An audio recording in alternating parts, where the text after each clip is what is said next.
I just wanted to make it's just a rant. I don't have any specific uh, people to blame or game systems to blame, whether it's players or game masters or anything of that nature. But um, I've noticed a trend towards cut and paste playing, where the math and the science is destroying the art and the literature. Let me be a little more specific about this subject. I've seen a lot of posts out there on Facebook and G Plus about different people encountering this problem, and people will blame. There are players and game masters out there blaming game systems for ruining the gaming experience, and I have a specific problem with what people are doing. Um, and if you're doing this, please stop it. And it's the copy paste, cut and paste gaming um, technique.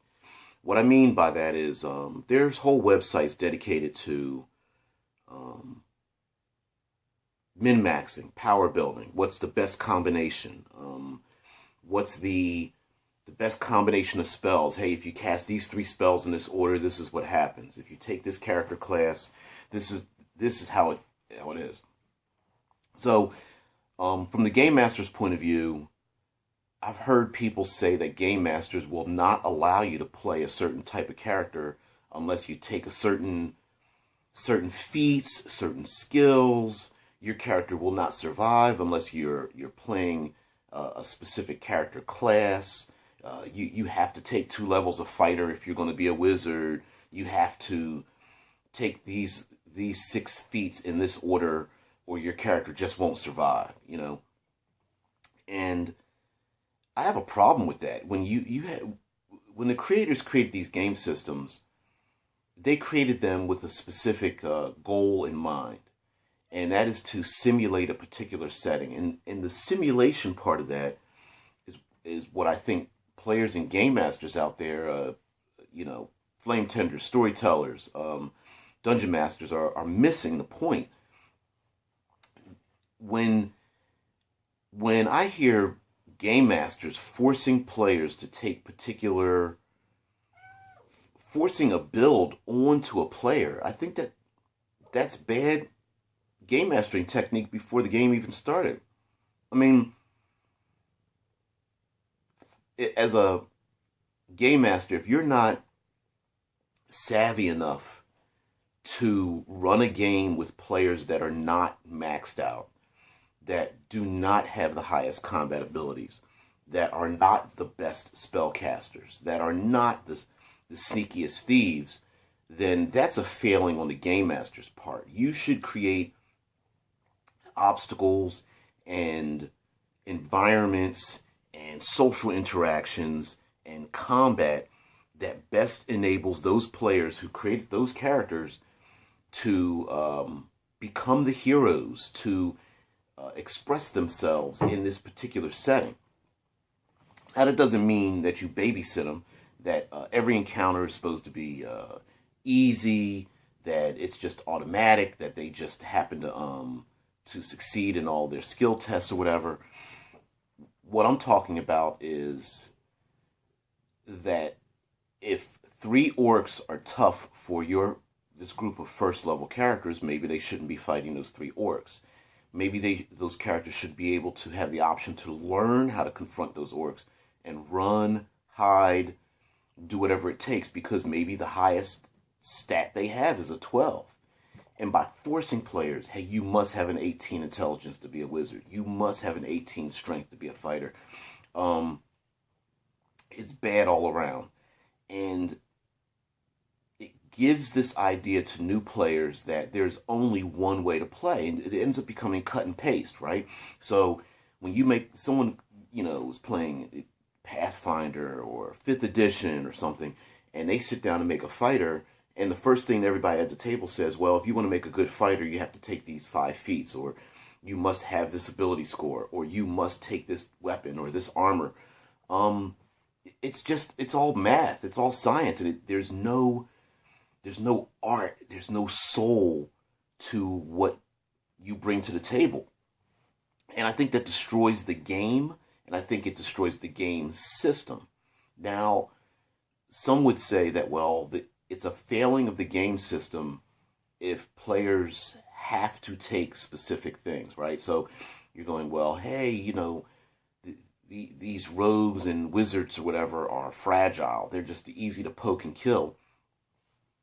So what they're forced to take and lose out on certain statistics and certain character builds because they are forced to take something that in essence protects them to survive. I think that's a failing of the players and the game masters, not the game system. I think there's a reason why some characters can take more damage than others. There's a reason why spellcasters are able to deal out more damage than others. And by artificially equalizing that, I believe it detracts from the game designers'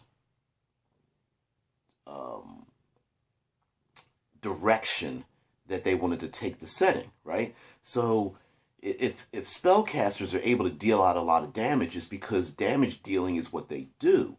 Not being able to, take massive amounts of damage is an inherent trade-off for that character class, right? So by artificially negating it, it's like playing Superman, but I don't have any weakness to kryptonite. You end up just being a superhero. And I believe that kind of character building, whether it's forced by the game master, whether it's players doing it, I think you lose something in that. There's nowhere to go. If everyone is designed with perfection in mind, then there's no growth left. There's nothing for you to obtain except gold. Where's my magic items? I need more experience points. Why isn't the game master giving me stuff when I succeed? Well, you kind of set yourself up to be successful, so there is no struggle. There is no challenge for you. And when game masters start forcing players to build a certain particular character type, and let me be clear. Before the game starts, if a game master says, hey, I'm going to have a combat heavy game, and you do not bring a combat heavy character, that's different than being told, hey, I'm running a combat heavy game. I specifically am telling you that if you play a fighter, you must take these specific combination of stats and feats. That's completely different. I think players should still have free reign to create story, to create elements. And yes, there are very good players out there who you will, go on these websites, cut and paste what somebody else has created, slap their own name on it, create a background, and create something that seems to be very original and very unique to themselves. But that's rare and far between. And frankly, if I'm creating something, I don't want to use someone else's creation. Is it possible that every character creation, known to man has already been done? Of course. You can't get around that. But man, the arrogance to want to tell a player, like, what you created sucks. I'm going to tell you what I'm going to tell you what your stats are. I'm going to tell you what your feats are. I'm going to tell you what your skills are. I'm going to give you your spell list. I think that's just rude and ignorant. And for players, the players that are being lazy and just getting online and going, okay, well, hey, if I take a level of fighter, 5 levels of a warlock, and 2 levels of rogue, I can be the ultimate backstabbing spellcaster or something because somebody else somewhere else, figured out the numbers. You just, what story do you tell? It's just stupid. And this leads me to the thing of people getting upset that combat doesn't go their way, right? Because if you've listened to anything I've had to say, you know that I'm a narrative storyteller. I love big ideas, um, personal conflicts, weaknesses, subplots, the whole 9 yards, right? None of that has to do with combat, okay? But that's because I think of combat as a narrative escape. So characters, character finds. Most recent post I saw was like 5 second level characters rush in. They go to attack an ogre. There's another ogre in there. The two ogres wipe up the floor with all the characters. Total TPK, and then they 4 of the players want to rage quit, right? And I'm thinking, well, if you, and not knowing any details about this situation, you get 5 or 6 players. They rush in. They think, this is easy. We're just going to rush in and kill these creatures, and the creatures wipe the floor with them. You have plenty of options role playing, whether you're in combat or not, right? So, what happened to the spellcaster casting a spell on the sneaky character who goes in and sneaks in and wants to see what's going on? What happened to running or parlaying or hell, using things that are not in the rules? Hey, if the ogre's asleep, let's tie his feet together. Or, hey, mage, let's help the mage sneak up so he can cast a spell and to make sure that the ogre doesn't wake back up. Or let's wedge the doorway or roll a boulder in front of the doorway so the other ogre can't come in and help his friend or something like that. All kinds of things. How about not fighting them at all? If, say, the ogre's asleep, but there's a treasure chest at the foot of the bed, we're going to sneak in and try to steal the treasure chest, and we're not going to wake him at all. We're just going to steal his crap and leave. You could do there's so many different options. And even in the middle of combat, you're in 3 rounds of combat, you're about to die or something. Hey, start talking. Like, hey, we're so sorry. We thought we mistook you for somebody else.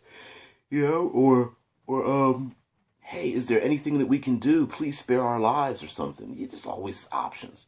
But anyway, getting back to the point of ruining game systems. Yes, mathematically, there are many game systems that you can find loopholes in because no matter how play tested something is, there's always a way to defeat it.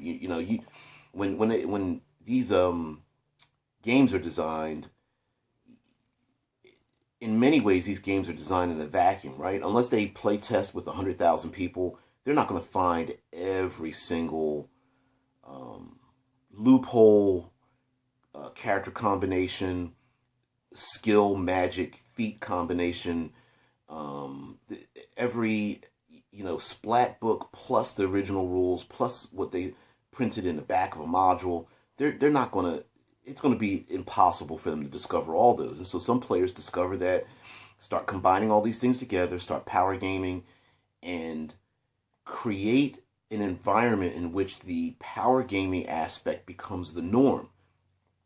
So now when I go to join in one of these games, I'm being told, well, your first six or 5 feat selections must be in a particular order or you won't survive. And I'm going, well, then why bother? Why bother making those characters? It's like so many people now are like, I want to play a warlock.